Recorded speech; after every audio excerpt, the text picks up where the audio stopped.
CBI की team जैसे ही दिल्ली से मुंबई पहुंची, उसी वक्त सामने आए बॉलीवुड के फिल्मकार महेश भट्ट और रिया चक्रवर्ती के व्हाट्सएप कॉल ने धमाका कर दिया। धमाका इसलिए क्योंकि ये सारे व्हाट्सएप मैसेज उसी दिन के थे जिस दिन रिया ने सुशांत का साथ छोड़ा था। धमाका इसलिए क्योंकि व्हाट्सएप पर भेजे गए मैसेज से रिया ने महेश भट्ट को बताया था कि उसने सुशांत का साथ छोड़ दिया है। इसलिए भी क्योंकि जिस दिन सुशांत की मौत हुई उस दिन भी रिया की बात महेश भट्ट से हुई थी। 14 जून की सुबह सुशांत की मौत हुई और उस दिन भी रिया और महेश भट्ट के बीच व्हाट्सएप चैट का खुलासा हुआ है। रिया ने लिखा, गुड मॉर्निंग सर, आपसे मैं अपनी ऊर्जा की रोजाना खुराक मांगती हूँ जो आप हर रोज मॉर्निंग कोट्स के जरिए मुझे भेजते हैं। बस इतना ही, लव यू। महेश भट्ट जवाब देते हैं, मेरे बच्चे को प्यार। फिर रिया लिखती है, love you sir, my angel. उसी दिन दोपहर 2:35 पर महेश भट्ट रिया को मैसेज में कॉल करने के लिए लिखते हैं। 14 जून की शाम महेश भट्ट ने रिया को 2 बार मिस्ड कॉल भी किया है। बाद में सुशांत की मौत के एक दिन बाद यानी 15 जून को भी महेश भट्ट रिया चक्रवर्ती को मैसेज करते हैं।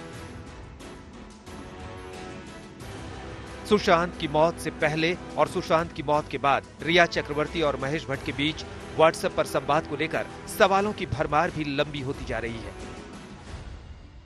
ये मैसेज का बाहर आना इस केस में उनके रिलेशनशिप को लेकर के नई कहानी कहता है और इसमें जो भी आप नाम ले रहे हैं, जो लोग शामिल हैं, निश्चित रूप से अब ये जांच वहां तक पहुंचनी भी चाहिए और इसकी सत्यता पता भी चलनी चाहिए।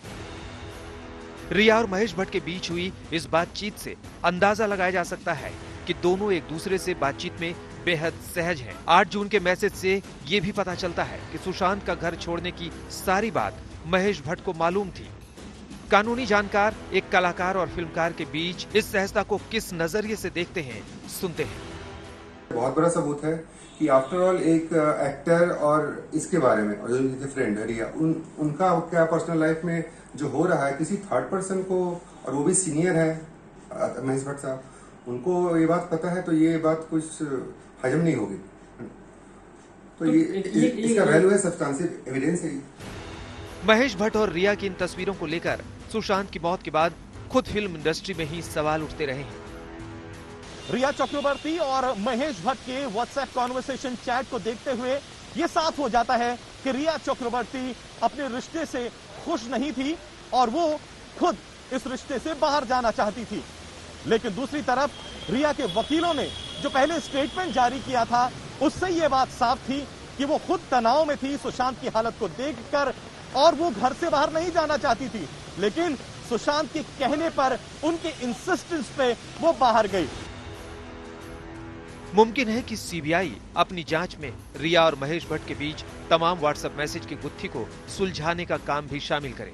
क्या पता रिया के कुछ और नए राज बेपर्दा हो जाएं। मुंबई से पंकज उपाध्याय के साथ राम किंकर सिंह और कुमार कुणाल, दिल्ली, आज तक।